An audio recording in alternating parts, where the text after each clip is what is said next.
इस वीडियो के अंदर 23 जनवरी को जो आपका मेंस का पेपर हुआ है उसकी शिफ्ट 1 का मैथमेटिक्स का क्वेश्चन देखते हैं। चलिएगा स्टार्ट करते हैं। So the question is if the equation a into B minus C x square plus में b into C minus A into x plus में c into A minus B equal to 0 has equal roots. तो आपको ये quadratic दी है variable x में, इसके equal root दे रखे हैं। And if a plus C equal to 5 and b equal to 16/5 then the value of a square plus C square. तो बच्चों ध्यान से देखिएगा इस सवाल को। अगर मैं इस क्वाड्रेटिक को ऑब्जर्व करूं तो इस क्वाड्रेटिक में जो कोफिशिएंट का सम आ रहा है ना वो 0 आ रहा है। तो आप सभी को एक बात पता होगी, क्या किसी भी क्वाड्रेटिक में अगर कोफिशिएंट का सम 0 आए तो उसका एक रूट डेफिनेटली 1 होगा। ठीक है, तो कैन वी से दैट अगर इसके इक्वल रूट है और एक रूट 1 है तो दूसरा रूट डेफिनेटली 1 होगा, राइट। उसके बाद हमें निकालना sir a square plus C square. तो a square plus C square को अपन लिख सकते हैं a प्लस सी का होल स्क्वायर माइनस 2ac। अब a प्लस सी का वैल्यू उसने 5 गिवन दिया है तो यहाँ पर 5 आ जाएगा, ऊपर पावर 2 माइनस 2ac, तो ये 25 माइनस 2ac बन गया। अब सर हमें अगर a square plus C square निकालना है, बस 2ac और पता चल जाए उसको 25 में से माइनस करेंगे, आंसर आ जाएगा।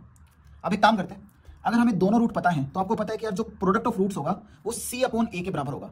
तो दोनों रूट 1 1 यानी 1 इंटू 1 इक्वल टू c का काम यहाँ पर c into a minus B कर रहा है और a का काम यहाँ पर a इंटू बी माइनस सी कर रहा है। क्रॉस मल्टीप्लाई करेंगे तो ये बनेगा ab minus A C equal to C A minus C B. Minus A C को यहाँ लिया है तो 2ac बनेगा और माइनस सी बी को यहाँ लिया है और b मैंने कॉमन ले लिया, अंदर a प्लस सी बचा। अब a प्लस सी का वैल्यू 5 है और b का वैल्यू 16/5 है तो यहाँ से 2ac आ जाएगा 16। अब हमें सर यहाँ पर 2ac चाहिए था तो 2ac का वैल्यू यहाँ पर 16 रख दो तो आंसर आ जाएगा 25 माइनस 16 यानी 9।